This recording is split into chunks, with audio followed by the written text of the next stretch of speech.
Pewartaan dari Romo Eko. Silakan Romo Eko. Terima kasih Romo Amanse. Salve. Selamat malam semuanya. Baru satu kali ini saya memberikan rekoleksi seminar di alam terbuka. Tepuk tangan. Ini semua terjadi karena kurang dana.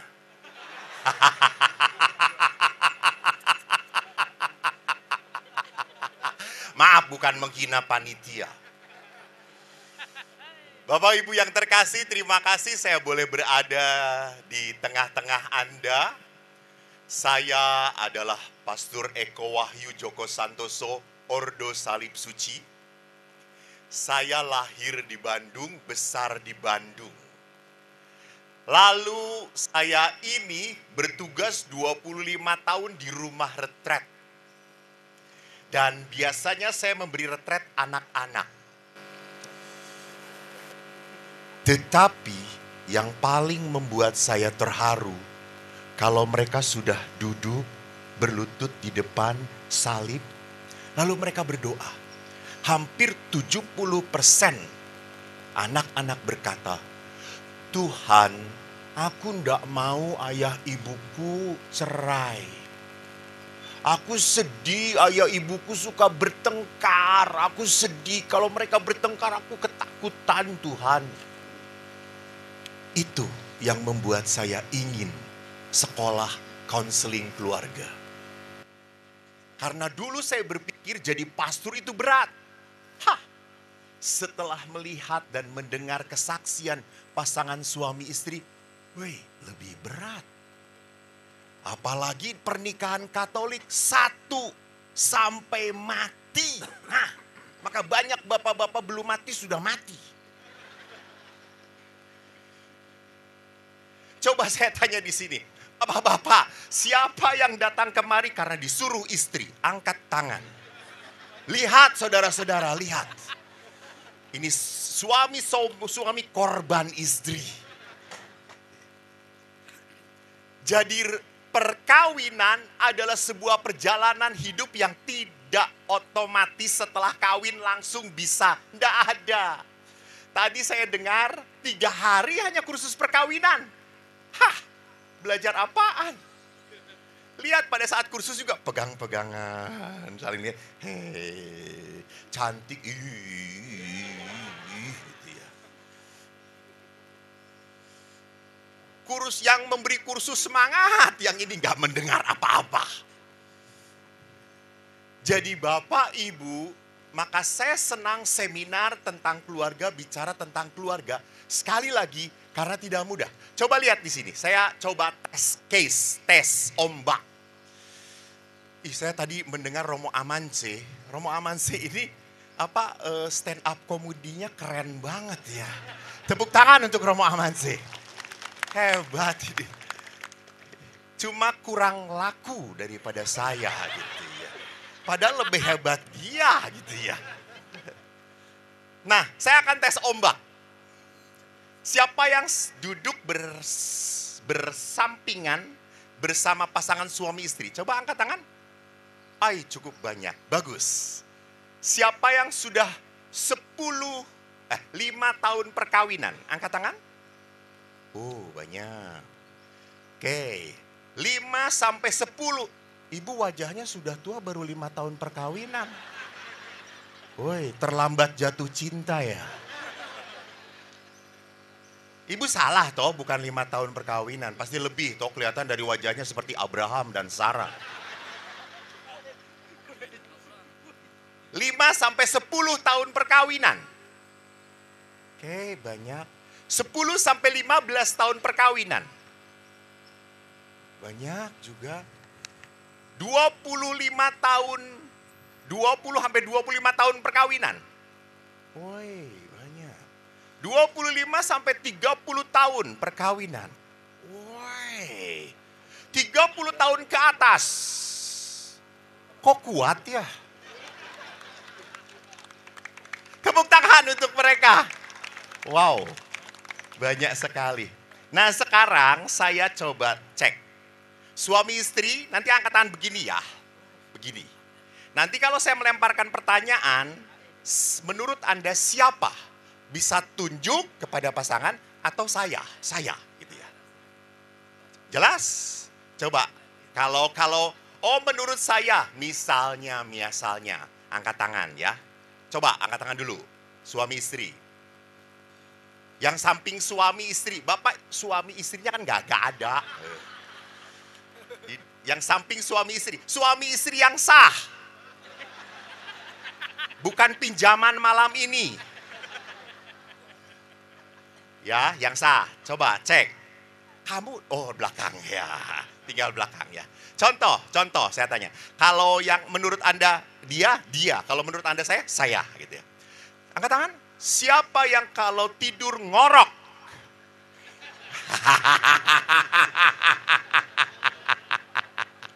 Keren, hampir semua bapak-bapak. Kenapa bapak-bapak ketahuan sama istrinya ngorok? Karena bapak-bapak mudah tidur. Istri nggak tidur-tidur gitu ya. Coba saya tanya, siapa yang paling sering pegang HP di rumah? Lihat, ada yang saling menunjuk, ada yang pasrah. Siapa yang lebih dekat dengan anak-anak? Kebanyakan ibu-ibu. Baik. Siapa yang lebih dekat dengan pembantu? Kebanyakan bapak-bapak.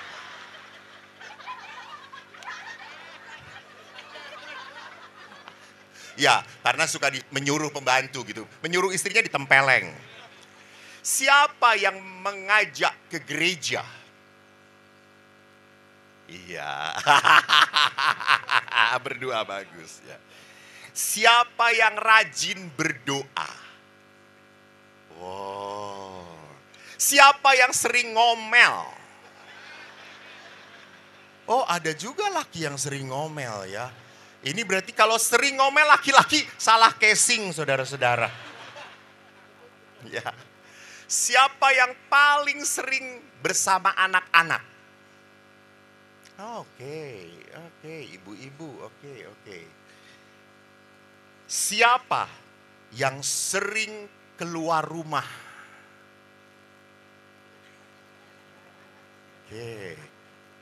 Banyak. Baiklah, lihat Bapak Ibu, seringkali saling menunjuk, seringkali pasrah. Itulah perkawinan. Maka dari itu mari kita lihat, kita cek keluarga bahagia, mimpi atau kenyataan? Kenyataan. Biasanya para istri bahagia. Para suami diam saja. Memang istri saya bahagia, pastor. Dia bahagia di atas penderitaan suami. Laki-laki, maaf para laki-laki. Laki-laki kalau ada maunya dikejar sampai kemanapun. Itu laut, pulau selat apa ini?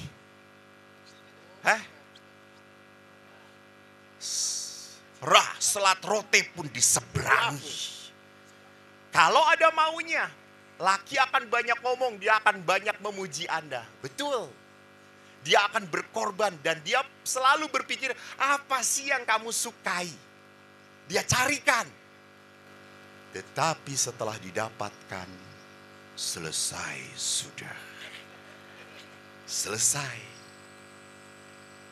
Hanya waktu pacaran dia akan berkata, I love you, I miss you. You are only the one on my heart. Pret. Saya memberkati perkawinan sudah banyak sekali. Lalu kalau perkawinan itu kan lihat pasangannya begitu sayang pegangan. Apalagi kalau udah janji perkawinan. Saya, Eko, memilih engkau, Dede, untuk menjadi istriku. Lalu istrinya diam, sedih, berurai air mata, terharu. Saya yang memberkati hanya tertawa.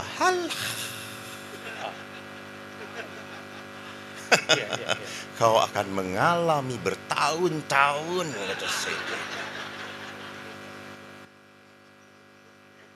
Kalau sekarang air mata keharuan, bertahun-tahun air mata darah kau akan rasakan. Jadi Bapak Ibu lihat di sini, kita terlalu banyak harapan. Dan kita pikir otomatis, suami saya pastor kalau sudah nikah nanti nggak akan minum-minum lagi, nggak akan dengan teman-temannya. No way, enggak. Kalau dia suka minum sebelum nikah, tetap setelah nikah makin banyak. Kenapa? Karena makin pusing menghadapi istrinya. Maka kan saya pernah waktu di Medan sana ada seorang istri dan suami datang konsultasi. Istrinya berkata, pastor suami saya tuh selalu ke kedai mabuk pulang. Saya tuh jengkel sekali. Kamu sudah jadi suami tuh jangan mabuk terus. Lalu suaminya gak mau kalah. Hai pastor lihat istri saya. Istri saya selalu ke salon. Dia tidak pernah menerima dirinya. Alis digundulin, dicat lagi jadi hitam lagi. Betul. Bulu mata lah dipanjang-panjangin. Kadang dia berkedip bulu matanya masih di atas gitu ya. Jadi saya bingung dia berkedip atau tidak gitu ya. Dia merem tapi bulu matanya naik ke atas gitu ya. Istri saya itu selalu pergi ke salon mempercantik diri. Pastor habis uang. Lalu istrinya berkata, kamu suami tidak tahu diri. Kau harus bangga punya istri cantik. Kau bisa membanggakan kepada teman-teman kamu. Lalu suaminya gak mau kalah. Mama, justru itu saya mabok supaya melihat kamu cantik terus.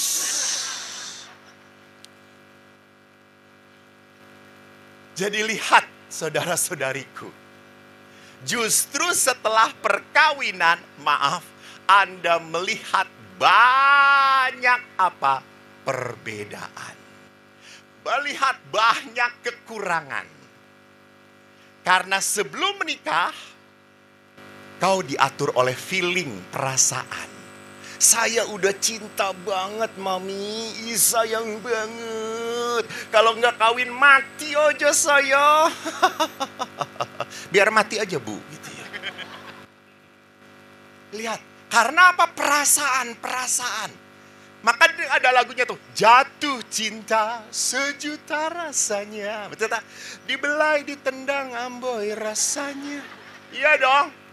Coba Anda waktu pacaran. Waktu pacaran Valentino.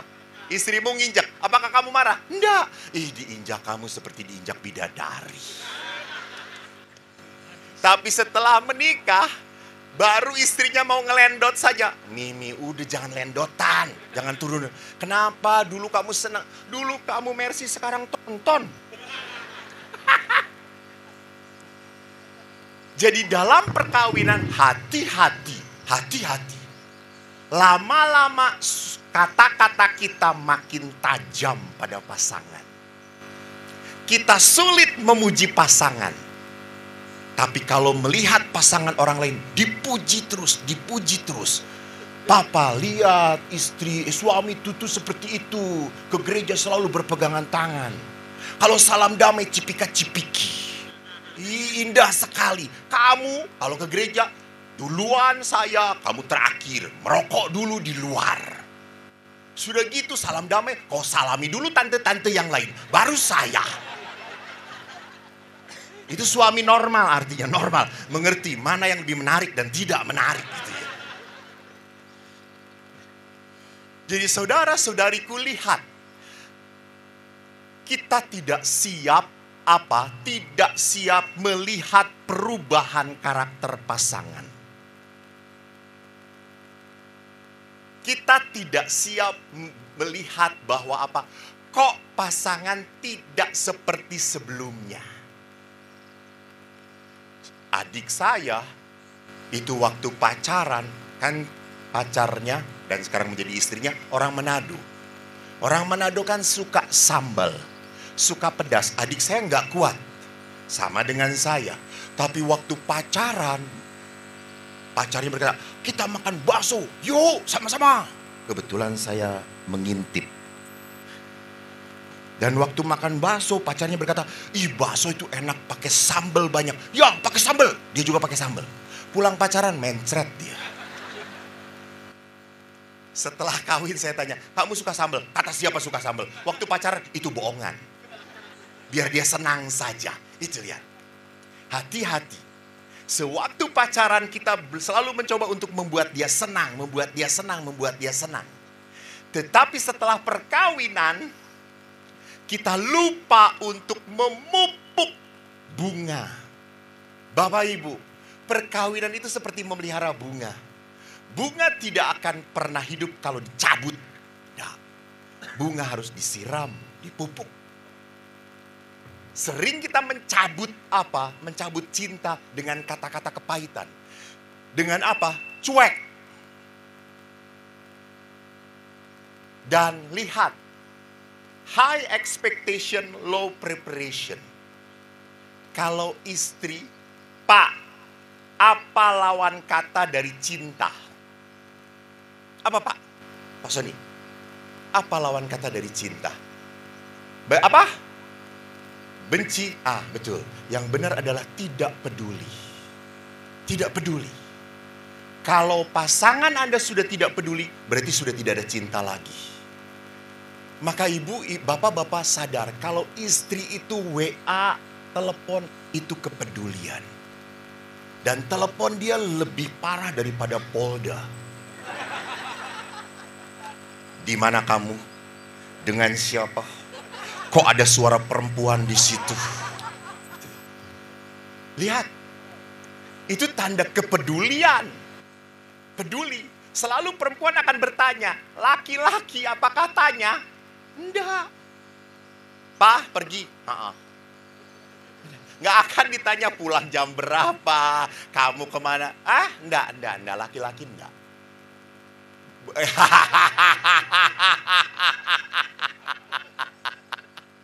Bukan tidak berani tanya, tetapi praktis. Mereka percaya. Maaf, pertanyaan saya, apakah ada laki-laki yang takut kehilangan istrinya? Tidak ada.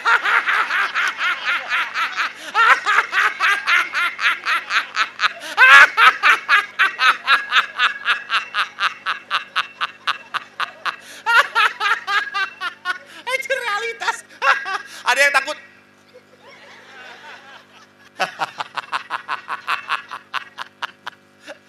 Jadi lihat bahwa kenapa ada dua tipe karakter yang berbeda, laki dan perempuan. Gitu. Maka jangan pernah berpikir dia harus jadi seperti saya. Nggak bisa. Jangan harap istri Anda seperti yang kau bayangkan atau suami seperti istri bayangan. Nggak bisa. Sampai kapanpun para istri, Anda berdoa, suami, berdoalah kalau Anda berhasil saya kasih mobil. Tuhan semoga istri saya enggak cerewet. Anda makin novena, makin cerewet. Enggak ada, itu karakter. Gitu ya. Maka mari kita lihat, kekecewaan hidup perkawinan itu terjadi apa saja. Ada 4 poin yang ingin saya ingatkan. Situasi yang bisa mencabik-cabik hidup perkawinan. Pertama adalah apa? Tidak merasa nyaman di rumah. Maaf, kenapa bisa terjadi? Karena komunikasi yang harusnya baik, malah komunikasi itu menjadi buruk. Lihat kalau Anda ngobrol dengan suami istri, ujung-ujungnya apa? Bertengkar, berkelahi. Ujung-ujungnya berkelahi. Pelan-pelan. Gimana itu? Emangnya kamu mikirin? Ya mikirin. Gak pernah kamu mikirin. Gitu, itu dia. Membentak. Maka seringkali komunikasi yang terjadi antara suami istri adalah apa? Menyerang, menyalahkan, menghina, menuduh, curiga. Dan mengkritik pasangan. Kata kritik itu selalu dipakai sama kamu tuh ya selalu aja nggak pernah datang pas waktunya. Kamu tuh selalu nggak pernah pegang janji. Lihat, selalu itu adalah kritik. Atau tidak pernah. Kamu tuh tidak pernah ingat hari perkawinan kita. Kamu tuh tidak pernah ingat hari ulang tahun saya. Lihat, kamu tuh tidak pernah membereskan piring kalau habis makan. Kamu tuh tidak pernah bantu aku kalau aku sedang sibuk. Lihat, padahal pernah sesekali. Ya toh, tetapi kata tidak pernah ini adalah kritik. Ini mematikan. Tetapi kalau Anda komplain, boleh Anda komplain, mengeluh pada pasangan boleh, tapi tidak mengkritik. Apa bedanya? Kalau mengeluh misalnya, saya tuh ya sedih, jengkel, kesel. Kalau kamu habis makan, kamu ndak bawa ke belakang. Ndak perlu dicuci, bawa aja ke belakang. Saya tuh kesel, saya tuh seperti pembantu, Pak. Nah itu komplain. Jadi kalau komplain itu adalah mengungkapkan perasaan. Kalau kritik itu sudah menjatuhkan, sudah menyalahkan. Saya kan pernah memberi retret di Pratista untuk Pak Sutri. Lalu saya berkata, tolong ibu-ibu, Anda jalan berdua, pegangan, tenang. Gak perlu ngomong, nikmati aja pegangan jalan berdua. Tidak bicara, kata saya itu. Dan Anda tahu bagi wanita itu sesuatu yang sulit sekali. Gak ada wanita yang tidak bisa menahan diri. Lalu, lihat. Selalu akan ngomong, akan bicara. Itu kekuatan wanita. Jadi perhatikan di sini bahwa seringkali dalam komunikasi kita tidak nyaman, selalu saling menyerang. Kita seringkali lupa mengucapkan terima kasih kepada pasangan. Padahal itu adalah sesuatu yang yang dia lakukan dengan penuh pengorbanan. Dan kita otomatis, kan itu tugas kamu. Kan kamu harus bertugas seperti itu. Seolah-olah harus lancar. Begitu saja harus terjadi. Kita lupa say thank you. Terima kasih. Dan kita pun maaf. Seringkali lupa memuji pasangan. Ingat. Jalan terpendek adalah dari kepala ke mulut. Betul. Tetapi justru jalan itulah yang paling berat. Kita tahu, suami saya itu baik. Tapi malas ngomongnya. Istri saya itu cantik. Saya gak mau ngomongnya.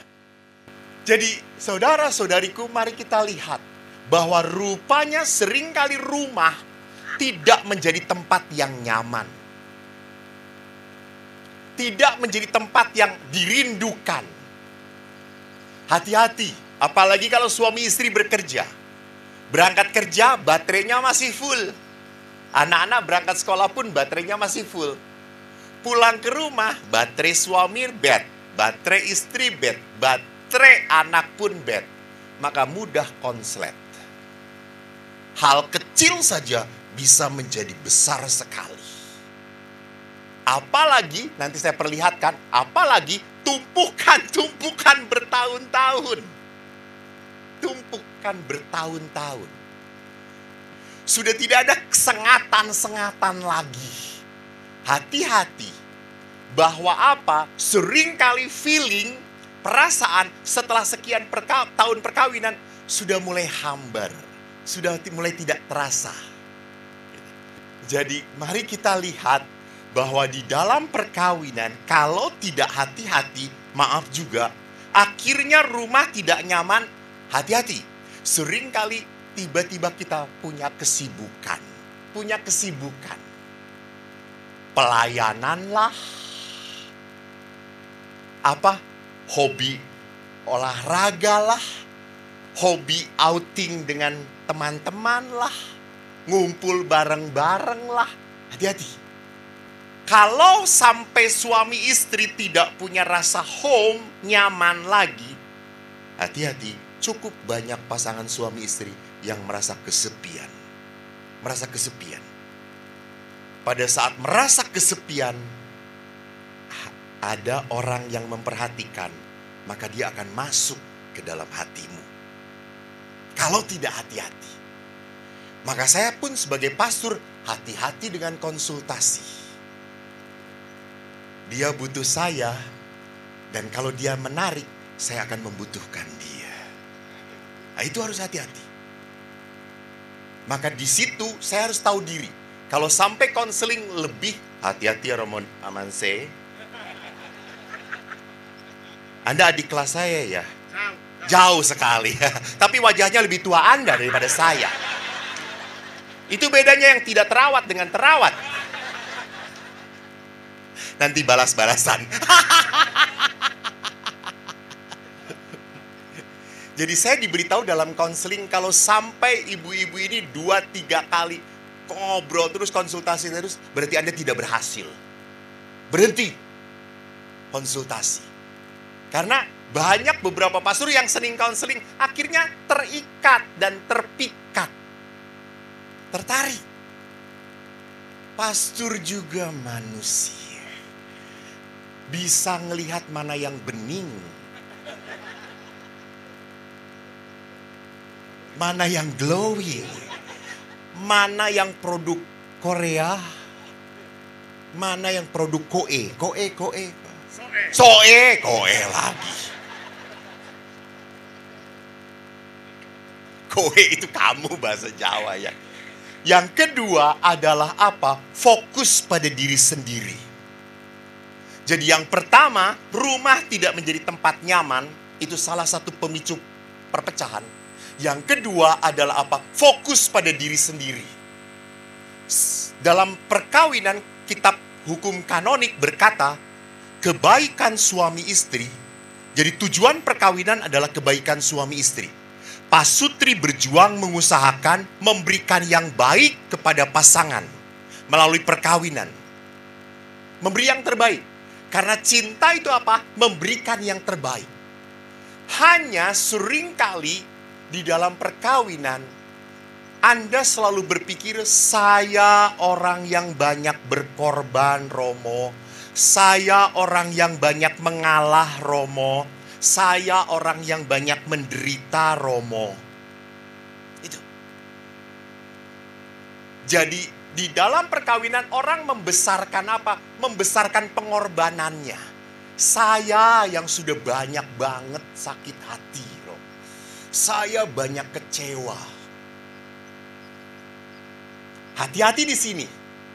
Karena kalau dengan demikian berarti apa? Saya adalah orang yang benar, paling benar. Yang salah itu suami saya.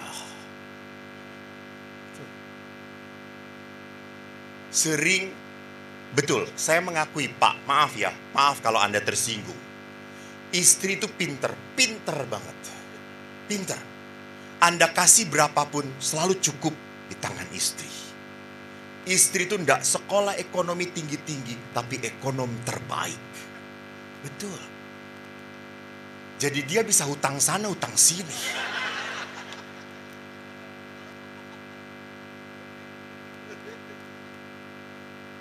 Dia berani apa malu untuk siapa? Untuk keluarganya.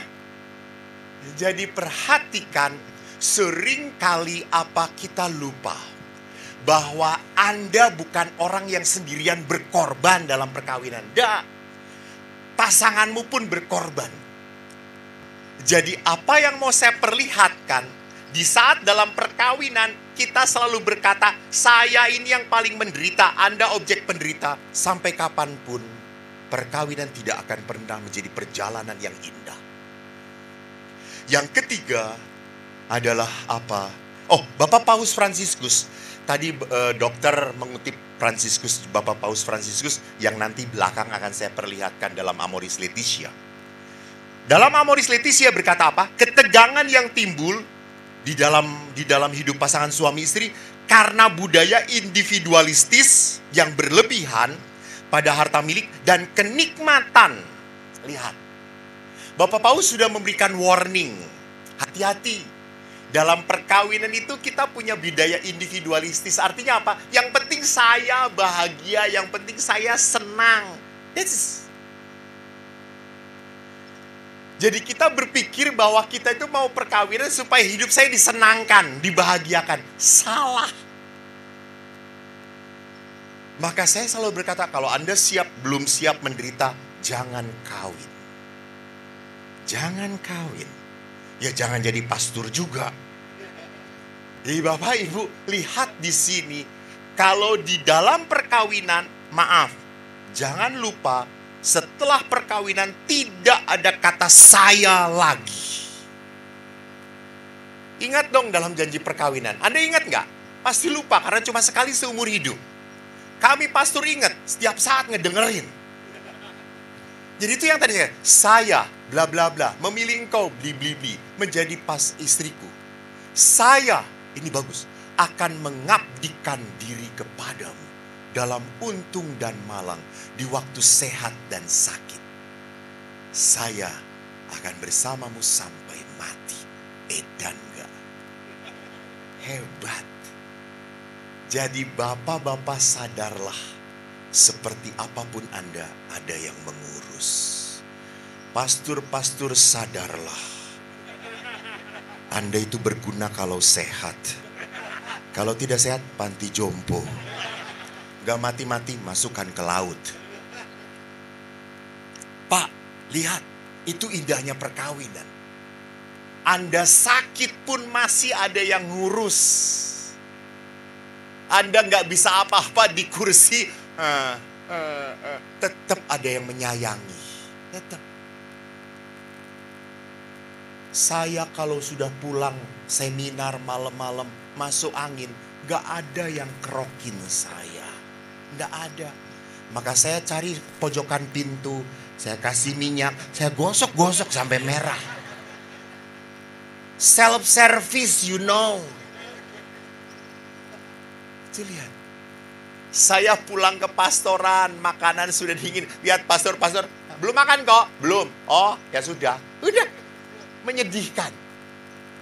Saya harus buat super mie sendiri, nyeplok telur sendiri, makan sendirian. Itulah nasib, begini nasib seorang bujangan seumur hidup. Dan Anda tidak. Anda mempunyai orang yang merawat Anda. Lihat peristiwa COVID indah banget. Saya sampai salut kepada beberapa pasangan suami istri. Istrinya sakit COVID, tidak boleh ketemu siapapun, diisolasi. Suaminya buatin makanan untuk istrinya, dia bawa ke satpam, Pak, tolong kasih ke istri saya. Lalu tolong videokan. Si bapak satpamnya ini pintar, videokan waktu istrinya makan. Sampai, isolasi itu kan harusnya 10 hari toh ya. 10 hari. Di hari ke-7 istrinya sembuh, pulih. Dan tiap hari. Sampai suaminya itu berkata, Mah, hebat. Kamu cepat sembuh. Lalu istrinya berkata, iya, saya cepat sembuh, ingin sembuh. Karena makanan yang kamu kirim gak enak semuanya. Gitu ya. Daripada saya mati karena makanan kamu gitu. Lalu kenapa kamu makan? Saya hargai pengorbanan kamu. Lihat. Dan saya pernah kena COVID juga di pasturan. Halo, apa yang terjadi? Saya keluar kamar, pastor teman saya ngeliat, langsung tutup pintu. Kurang ajar nggak gitu ya? Saya gedor pintunya, semoga COVID. Wah, kata saya itu. Kalau suami istri rindu, para pastor, COVID, kita tutup gitu. Jadi perhatikan, jangan pernah lupa, di dalam perkawinan sudah tidak ada kata saya lagi. Tidak ada. Kau, that's the only you on my heart. Dan itu susah, gak gampang. Kenapa? Yaitu budaya Bapak Paus, individualistis. Yang ketiga, lihat sikap menuntut. Mengapa sih pada saat pacaran umumnya romantik, dekat, saling merindukan? Tetapi mengapa setelah menikah banyak masalah, tidak harmonis, terasa hambar, tidak nyaman, tidak merasa at home? Kenapa bisa terjadi? Jawabannya adalah, kecepatan. Pada masa pacaran bisa saling menyesuaikan. menampilkan yang terbaik. Tetapi pada saat menikah justru saling menuntut. Jadi waktu pacaran kita bisa menyesuaikan, tetapi setelah menikah kamu harus begini, kamu harus begini. Lihat baju aja diatur warnanya. lihat selalu sama. Suami istri tadi itu lalu sama. Pak, kenapa sama? Ya, beli satu dapat dua.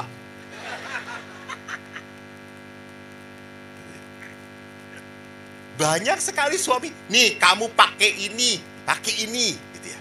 Kan namanya perempuan itu selalu ingin indah-indah. Apalagi kalau resepsi, toh lihat. Coba Bu, Pak, nanti ibu-ibu tolong pulang ke rumah, bandingkan baju ibu dengan baju bapak. Lebih banyak punya siapa? Bapak nggak berani ngomong? Karena nasib bapak terancam kalau ngomong. Pasti baju ibu-ibu lebih banyak. Aneh kan istri tuh kalau punya baju bolong sinilah, lobang sinilah, pakai sayap lah gitu. Bapak-bapak batik, lurik itu sudah putih, selesai. Namun mari kita lihat bahwa itu tadi. Saya selalu menuntut supaya apa? Pasangan seperti yang saya mau. Seperti yang saya mau. Apakah terjadi? Tidak, dan Anda akan capek. Akan capek, lelah. Suatu hari seorang ibu datang kepada saya, Romo, suami saya itu belum Katolik. Saya selalu berdoa kepada Tuhan, novena ke Gua Maria supaya suami saya bertobat. Gak bertobat-tobat, Romo. Gak mau dibaptis. Saya sudah capek, jengkel. Tolong Romo berdoa. Terus saya mengatakan, Ibu, ubah doa Ibu. Bagaimana saya berubahnya? Tuhan, terima kasih. Saya menerima suami saya. Nggak mau, saya ingin dia jadi Katolik. Ibu keras kepala. Pergi, kata saya itu. Jangan datang dan minta nasihat lagi ke pastor. Pergi. Pastor galak, biarin, saya bukan suami ibu.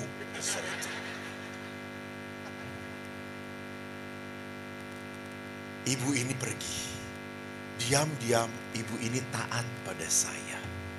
2 minggu kemudian dengan wajah cerah dia datang pada saya. Pastor, terima kasih. Kenapa? Suami saya nggak dibaptis-baptis sampai sekarang. Nggak mau jadi Katolik. Tapi kok ibu sekarang ceria? Setelah saya ngomong, Tuhan terima kasih. Saya bisa melihat kebaikan suami saya, Pastor. Dia bukan Katolik, tapi dia suami yang gak neko-neko.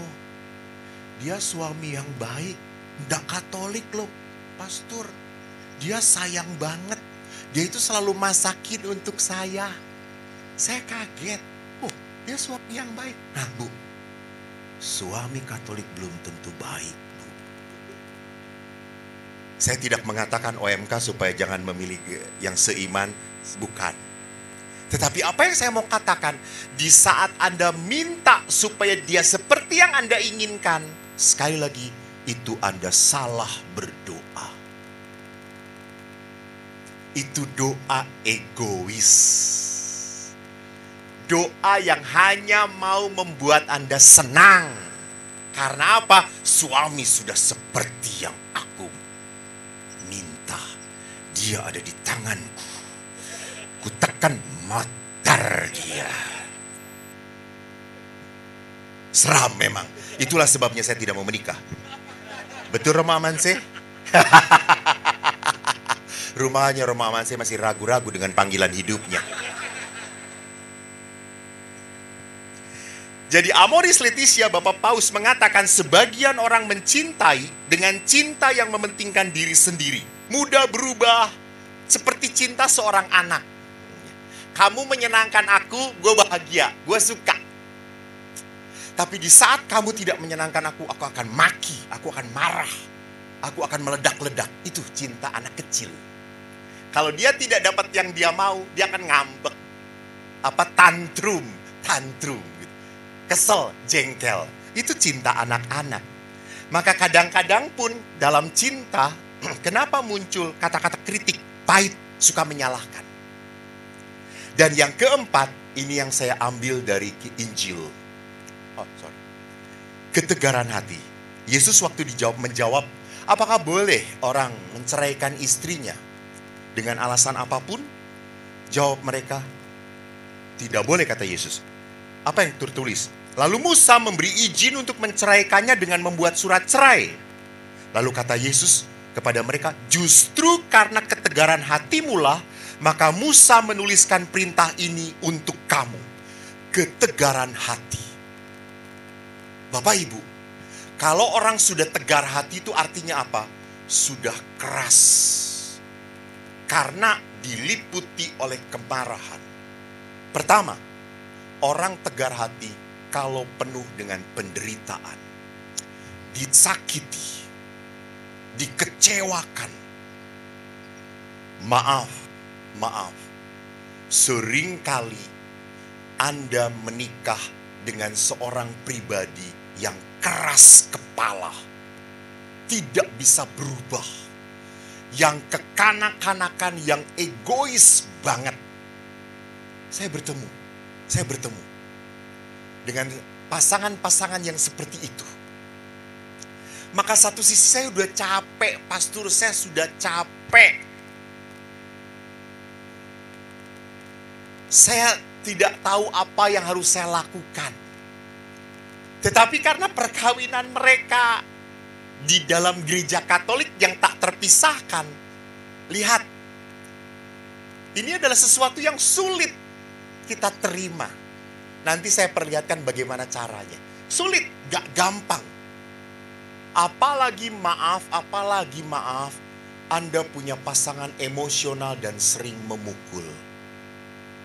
Itu yang membuat kepahitan demi kepahitan dalam hidup perkawinan. Apalagi Anda menghadapi pasangan Anda yang punya wanita idaman lain. Bapak Ibu, maaf ya. Dulu saya awal-awal mendampingi Pak Sudri, yang banyak selingkuh itu pria, banyak. Tetapi sekarang ini cukup banyak wanita yang selingkuh juga. Kenapa? Karena mereka sudah merasa, lu bisa, gua juga bisa. Lu bisa satu wanita, saya satu bus pria. Kalau orang sudah tegar hati, maka saling membalas. Saling membalas. Karena orang sudah kesakitan. Maka kalau kepahitan hati itu terus-menerus disimpan, apa yang terjadi? Nanti saya katakan bisa meledak. Karena Anda menyimpan kecewa, rasa sakit, kemarahan terus ditimbun-timbun. Terus ditimbun-timbun. Saya kemarin kan bicara kepada panitia. Ngobrol. Cerita. Kalau saya ceritanya kepada seorang suami, Pak, bagaimana perkawinan? Ya, begitu saja Romo, seperti pasangan yang lain. Gimana seperti pasangan yang lain? Ya, up and down and shake lah, kayak gitulah. Namanya juga pernikahan, pastor. Selalu ada up and down-nya dan goyah-goyah dikit. Lalu saya tanya istrinya, Bu, gimana perkawinannya? Langsung litani penderitaan, Mang Dredel.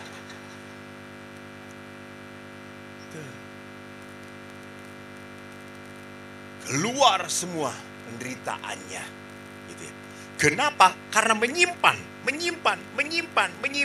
Bapak, Ibu, hati-hati. Kunci tidak bahagia adalah apa? Anda menyimpan kemarahan. Anda menyimpan kejengkelan terus-menerus. Dan itu adalah apa? Hati-hati. Itu adalah karya setan. Itu karya iblis. Untuk membuat Anda tidak bahagia. Halo, Tuhan tidak pernah ingin anak-anaknya menderita. No. Lalu kenapa Anda menderita? Karena Anda menyimpan masalah. Anda menyimpan kekecewaan, Anda menyimpan rasa marah terus.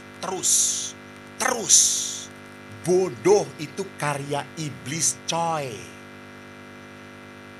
Allah, Yesus kan mengundang apa? Marilah kepadaku. Lanjutkan. Kalian semua yang letih, lesu dan berbeban berat. Dan aku akan memberikan apa? Apa? Allah tidak akan memberikan. Aku akan memberi beban lagi. No. Aku akan memberikan kelegaan. Itu Tuhan kita. Allah tidak kamu berat, kamu sulit, saya kasih beban. No. Allah akan memberikan kelegaan. Tetapi kenapa kita tidak bisa lega? Because you put your anger inside your heart. Karena kita menyimpan kemarahan terus, kejengkelan terus. Sehingga ibu-ibu hati-hati. Salah satu psikosomatik penyebab kanker adalah apa? Kemarahan, penyebab tumor, penyebab penyakit adalah apa? Kita rapuh jiwa kita. Jiwa kita rapuh, maka penyakit masuk ke dalam diri kita. Anda dengar sebuah kesaksian suster, seorang suster. Saya lupa dari kongregasi apa. Mungkin CB. Suster ini begitu marah dengan apa? Bapaknya. Karena dia pernah di-abuse oleh bapaknya. Maaf, bapaknya pernah melakukan hal yang tidak baik kepada suster ini. Suster ini begitu menolak ayahnya, begitu benci pada ayahnya. Sampai dia masuk menjadi suster. Dia pelihara kebencian itu, dia pelihara kemarahan itu. Dan sampai akhirnya apa? Suster ini kanker. Dan stadium 4. Sulit tertolong kembali. Suster ini sudah berobat, sudah dikemo, masih tetap menjalar kemana-mana. Ganas. Dan suatu saat suster ini mendengar ayahnya hampir mati. Pria yang sangat dia benci sedang dalam sakrat maut. Dia harus melawan batinnya. Dia akhirnya datangi pimpinan dan berkata, beri saya waktu untuk merawat ayah saya. Dan di dalam kesaksiannya, suster itu begitu jengkel, begitu marah. Dia melihat ayahnya yang sudah tidak berdaya. Dia bisa hajar, dia bisa bunuh ayah itu. Tetapi akhirnya dia lawan keinginan itu. Dia mandikan ayahnya. Dia bersihkan seluruh kotoran ayahnya. Dia masakkan sup, dia suapi ayahnya. Dia temani ayahnya berdoa. Dia salurkan pengampunan kepada ayahnya. Sampai ayahnya meninggal di tangan suster ini. Bukan karena dicekik.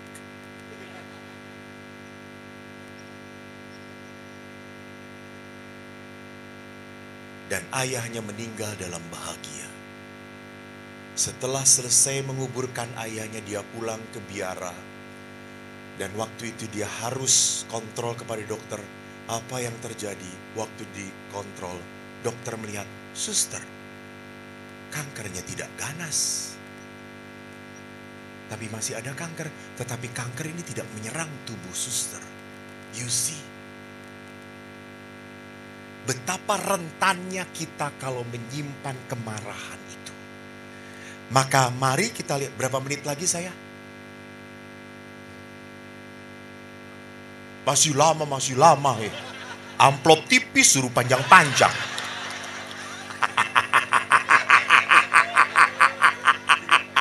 Ini tidak serius. Jangan masukkan YouTube, malu saya. Maka tantangan di dalam dokumen Amoris Laetitia bagus. Kita memperlakukan relasi afektif perkawinan seperti memperlakukan materi. Semua bisa dibuang, dipakai, rusak, manfaatkan, habisin, buang. Lihat, hati-hati. Perkawinan pasangan Anda itu bukan barang yang Anda pakai, Anda nikmati, lalu dibuang. Saya sudah gak mau pakai lagi, buang. No, bukan. Dia adalah pribadi yang harus Anda terima, Anda cintai. Bu, waktu Anda menikah, apakah Anda mengagumi suami Anda sebelum menikah? Kagum atau tidak? Coba ngomongnya dengan penuh iman. Bu, waktu Anda sebelum menikah dengan suami Anda, apakah Anda mengagumi suamimu? Hah? Loh ya, saya tanya ibu-ibu, kok bapak yang jawab sih? Gimana sih, Pak? Pak. Anda mengagumi suamimu? Ya. Anda sayang pada suamimu? Tinggal berapa persen sekarang? Masih 100. Itu tipu-tipu Tuhan. Syukur. Tapi lihat. Jadi sering kali kita berpikir, Romo, kok suami saya makin lama makin bodoh, makin jelek. Betul ibu-ibu? Betul. Jangan lupa, kenapa suami Anda makin bodoh dan makin jelek? Karena kawin dengan Anda. Betul Pak Valen? Coba dengan Luna Maya. Seger terus dia, pinter. Jadi jangan pernah lupa, di dalam perkawinan itu akan terjadi simultan. Kenapa suami seperti ini? Karena istri seperti itu. Gitu ya. Banyak suami lebih memilih diam. Karena menjawab seperti apapun pasti salah. Karena apa? Kalau istri punya masalah, cerita, langsung suami buat apa? Solusi. Betul atau tidak? Betul? Padahal istri tidak butuh solusi. Istri sudah pinter coy. Istri hanya butuh apa? Didengarkan. Jangan ngasih solusi blow on loh. Blow on. Saya tuh pernah ibu-ibu ngobrol kepada saya, Bu begini, itu sudah pastor. Gini, itu juga sudah, saya bingung. Iya, terserah ibu lah. Ada oma-oma itu, Romo, obat saya tidur itu Rosario. Saya kalau udah Rosario, Mbak tertidur, lalu baru 10 salam Maria. Gimana Romo? Nggak apa-apa. Terusin besoknya gitu saya itu. Baru 3 udah tidur lagi. Terusin aja gitu. Namanya juga oma-oma, nggak ada dosa kata saya itu. Kan sebentar lagi udah bau tanah, terus sebentar lagi dipanggil kata saya. Dan maaf, di dalam Amoris Laetitia hanya satu artikel yang mengingatkan ayah. Tidak mengingatkan ibu loh. Peran ayah tidak dapat digantikan oleh yang lain. Bapak Paus mengingatkan. Kenapa? Karena seringkali ayah kurang bonding dengan anak. Kurang dekat dengan anak. Karena kalau ada masalah, ayah. Ibu. Semua ibu. Maka tadi lihat, siapa yang paling dekat dengan anak? Ibu.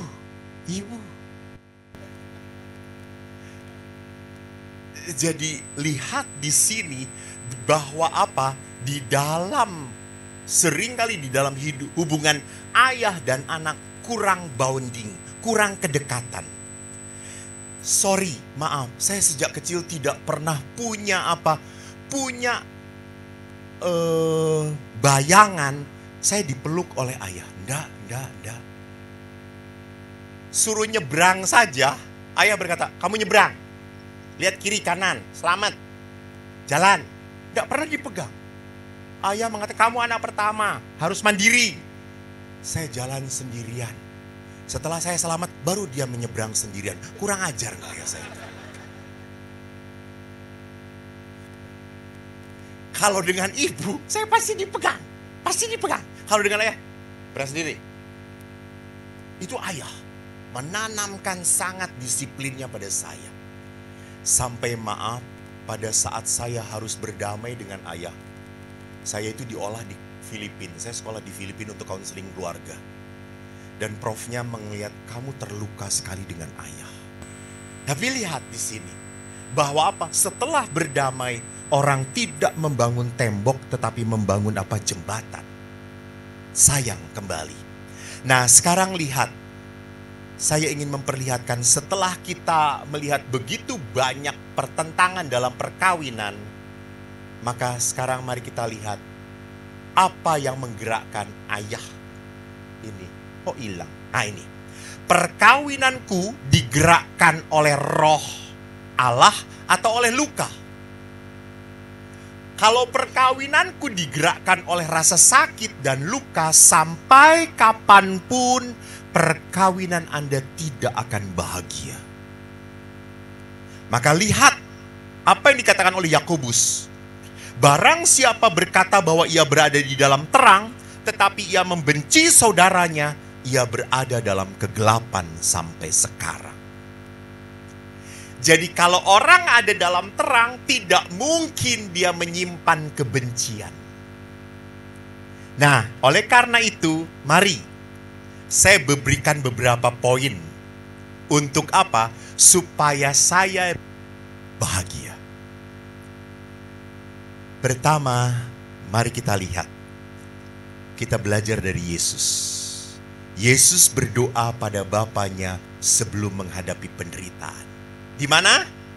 Di Taman Eden Getsemani, Valen. Eden lagi. Ini kalau baptisnya nyogok itu kayak gini. Di Taman Getsemani, Yesus berdoa. Dan Yesus menyuruh kepada para muridnya berdoa karena daging itu dan roh itu penurut. Daging itu lemah. Sedangkan roh itu penurut. Daging kita yang lemah mudah jatuh dalam kelemahan. Maka Yesus mengatakan berdoa. Kenapa? Ada apa dalam kuasa doa? Pertama, doa membuat Roh Kudus menuntun kita supaya mendengarkan Tuhan daripada mendengarkan kekecewaan dan penderitaan. Jadi doa itu membuat kita mau diatur oleh siapa? Tuhan. Bukan diatur oleh luka batin kita.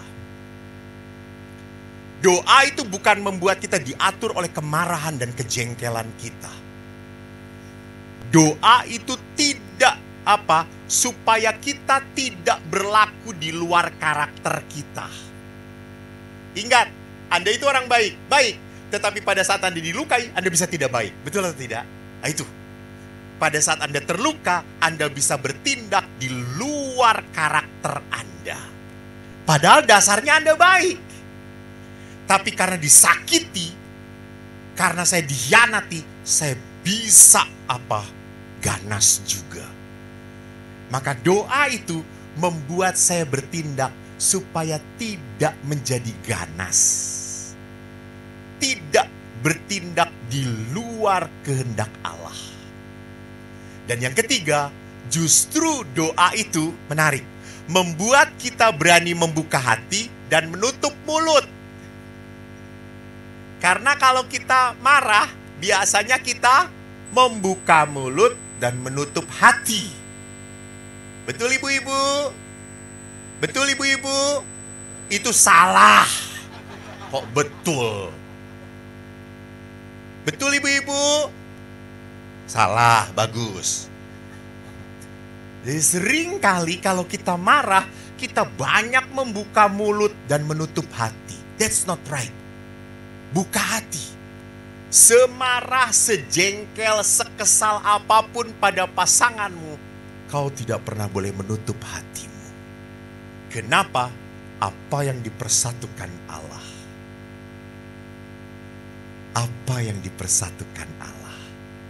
Coba ibu sejenak pandang pasangan Anda. Pandang pasangan Anda ibu. Jangan lihat saya. Memang saya lebih menarik, tapi pas pandang pasangan Anda. Walaupun sudah gundul, sudah itu perterimalah. Sudah Bu, ingat ini hadiah dari Tuhan Bu. Jelas Bu, supaya hidup ibu makin menderita. Dia pasti seperti ini. Jadi lihat saudaraku, bahwa bagaimanapun, sesakit apapun, saya tidak pernah boleh menutup hati untuk pasangan saya. Kenapa? Karena Tuhan yang bekerja. Itu misteri perkawinan. Coba lihat, banyak toh yang sayang pada Anda, banyak toh yang mencintai Anda. Kenapa milih dia? Yang kayak gitu. Jadi lihat yang 4, doa bukan bertujuan mengubah pasangan, tetapi mengubah cara kita merespon, menanggapi kekecewaan atau rasa sakit. Jadi kalau pasangan kita sakit, jangan saya juga ikut sakit. Jangan saya ikut sakit. Kalau dia penuh kemarahan, jangan sampai saya juga penuh kemarahan. Tidak perlu. Jangan kemarahan dibalas dengan kemarahan. Rarampung-rampung bahasa Jermannya. Tidak akan selesai. Kalau kemarahan dibalas kemarahan. Itu yang pertama dilakukan oleh Yesus. Yang kedua ini, kekerasan tidak boleh dengan kekerasan. Sewaktu Yesus melihat bahwa telinga Malkus diputuskan, Yesus berkata apa? Sarungkan pedangmu. Maka apa yang bisa kita pelajari? Pertama, Yesus menyelamatkan kita melalui penderitaan. Jadi Bapak Ibu, penderitaan adalah kenyataan yang tidak bisa dihindari. Halo? Semua keluarga punya penderitaannya masing-masing. Amin? Ya. Pastor Eko punya penderitaan? Punya, karena saya masih normal. Kalau Anda nggak menderita, Anda gila. Betul toh? Tanya orang gila, apakah dia menderita? Tidak. Kamu gila, kamu gila. Kita disebut gila, marah kita. Karena kita normal. Jadi kalau Anda berkata, wah keluarga saya itu kacau, pastor, keluarga saya itu penuh penderitaan, Tuhan tidak sayang pada saya. Kampret. Bukan hanya elu yang punya masalah, keluarga lain punya masalah.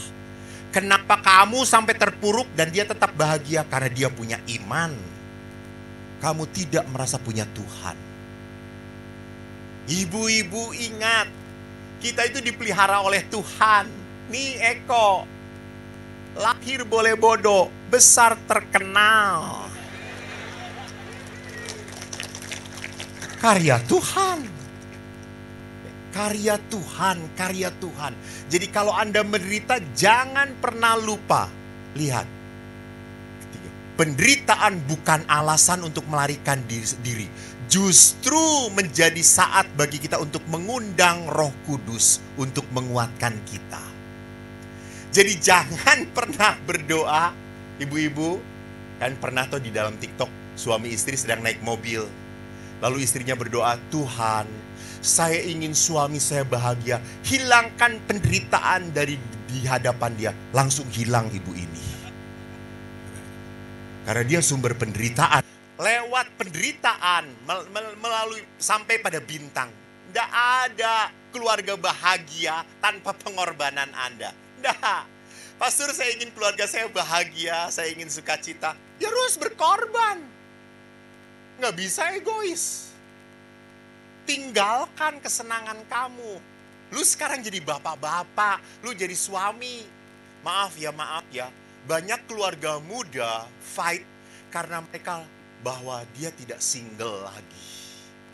Dia sudah nikah tapi pola pikirnya masih sendirian, single. So, lihat, jika penderitaan sudah tidak tertahan lagi, Bapak Ibu, lihat. Yesus waktu disalib minta pertolongan siapa? Waktu memanggul salib, Simon dari Kirene, ingat? Kitab suci kita sama atau tidak? Anda gereja Katolik Roma atau Katolik bebas? Katolik Roma toh.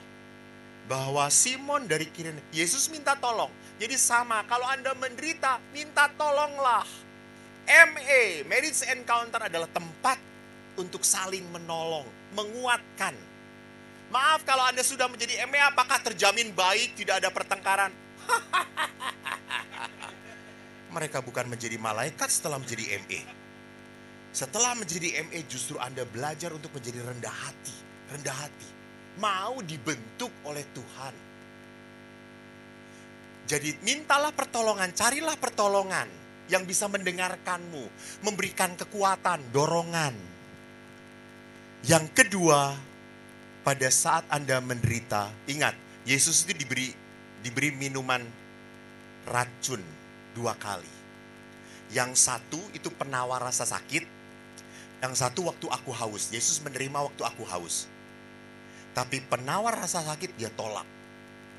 Jadi jangan minum racun di dalam penderitaan. Racun itu bisa apa? Pornografi, minum minuman, overeating, banyak jalan.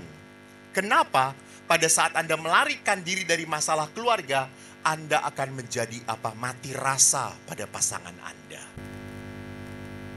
Jadi jangan teruskan racun. Maka perhatikan, kita harus belajar untuk apa? Mengampuni. Ini yang tadi dikutip oleh Bapak Dokter. Tidak ada keluarga yang sempurna. Kita tidak punya orang tua sempurna. Kita sendiri tidak menikah dengan orang yang sempurna. Kita tidak punya anak-anak sempurna. Anda mengeluh satu sama lain, Anda kecewa satu sama lain. Oleh karena itu tidak ada pernikahan yang sehat atau keluarga yang sehat tanpa apa?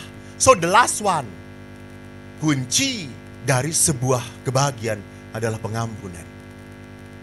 Ibu, bapak, saya belajar dari ayah saya. Tadi cerita saya belum selesai toh. Setelah saya mandi, Anda masih ingat? Setelah saya mandi dengan air hangat, saya sudah ketakutan, pasti keluar dimarahin ayah. Saya sudah buka pintu, rumah kami kecil.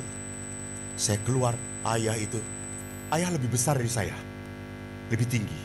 Tapi sekarang setelah tua mengecil. Ayah tuh tingginya lebih tinggi dari saya, badannya kekar, dan ayah olahragawan. Dia diam di depan pintu mandi tuh. Itu kecil dan gak ganteng dari dulu. Eko tuh udah ngeliat kayak gini. Ayah berkata, duduk. Saya duduk. Lalu ayah ke dapur, dia bawa sup hangat. Makan. Saya makan dengan penuh ketakutan. Saya tunduk, saya diem. Tiba-tiba di tengah saya makan, ayah pegang tangan saya. Saya udah begini, saya udah takut. Ayah langsung pegang lagi pelan-pelan. Kok, kamu lihat ayah. Saya buka, menatap ayah. Ayah berkata apa? Ayah memukul kamu kekerasan ya. Ayah minta maaf ya. Maaf. Anda tahu, seluruh sakit saya hilang dari tubuh saya. Tuhan memberkati. Terima kasih.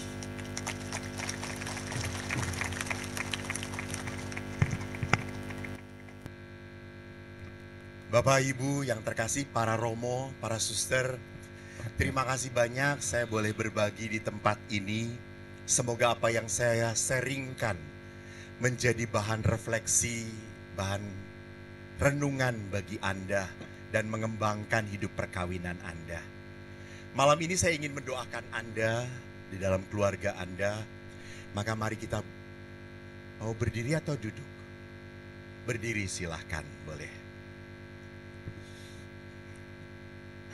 Bapak Ibu, sebelum doa berkat, saya ingin mengajak Anda untuk sejenak merasakan, merenungkan perkawinan hidup Anda masing-masing.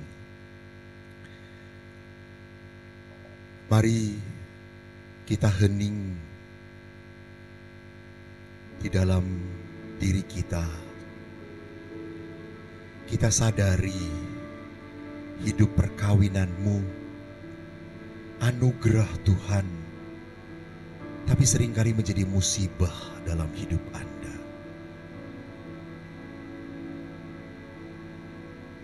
Terkadang kita merasa tak ada jalan terbuka, tak ada lagi waktu, terlambat sudah.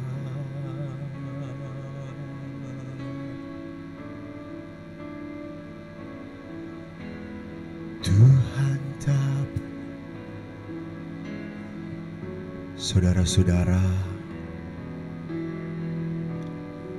Mungkin selama ini Anda merasa bahwa Anda adalah orang teraniaya, orang yang penuh kesakitan, penuh kecewa. Anda mungkin merasa bahwa Tuhan tidak pernah peduli padaku. Aku berdoa dan berdoa, namun Tuhan tak pernah mengabulkan doaku.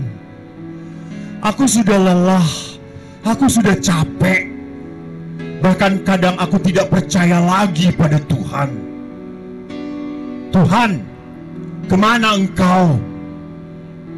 Sehingga hanya kecewa demi kecewa yang aku harus telan. Mungkin Anda begitu sedih. Sekali lagi katakan, namun satu hal yang dia minta. Tuhan, Tuhan, Tuhan, aku percaya padamu Tuhan. Aku percaya Engkau tidak pernah membiarkan aku pulang dalam kehampaan. Engkau tidak pernah membiarkan aku pulang dalam kepedihan. Maka Tuhan, pancarkanlah berkat-Mu. Sembuhkan hati anak-anak-Mu yang terluka. Sembuhkan hati anak-anak-Mu yang meradang dengan rasa marah dan kepedihan. Angkat kesakitan itu. Angkat penderitaan itu. Maka saudara-saudariku, malam ini dalam nama Yesus, aku memberkati engkau dan mengangkat penderitaan dari jiwa dan hatimu dalam nama Bapa dan Putra dan Roh Kudus. Amin. Salve, Tuhan memberkati. Terima kasih.